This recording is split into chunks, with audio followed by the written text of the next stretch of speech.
జై శ్రీమన్నారాయణ. భగవద్బంధువులారా, ఈరోజు మంచి విషయం.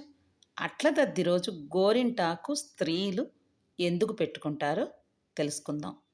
అరిచేతులకి, కాళ్ళకి, అన్ని శుభకార్యాల్లో ఆడవాళ్ళు సంబరంగా గోరింటాకును పెట్టుకుంటారు. ఇది ఒక మంగళకరమైన విషయం. గోరింటాకు అనేది స్త్రీల సౌభాగ్యానికి ఒక చిహ్నం. మరో కారణం కూడా ఉంది. స్త్రీలు రోజులో ఎక్కువ భాగం నీటిలోనే పని చేయాల్సి రావటం వల్ల కాళ్ళు చేతులు నానిపోతాయి. పగుళ్ళు, అనేక వ్యాధులు కారణమవుతాయి.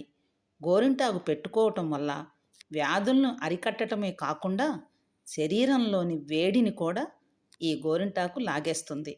ఈ గోరింటాకు పెట్టుకోవటం వల్ల గోళ్ళకు వచ్చే అనేక రకాల వ్యాధులు మనం అరికట్టవచ్చు. ఇంకా మన పెద్దవాళ్ళు చెబుతూ ఉంటారు, ఎంత ఎర్రగా పండితే అంత చక్కని మొగుడు వస్తాడని ఆడపిల్లలకి. జై శ్రీమన్నారాయణ. వీడియోస్ నచ్చితే సబ్స్క్రైబ్ చేసుకొని సపోర్ట్ చేయండి.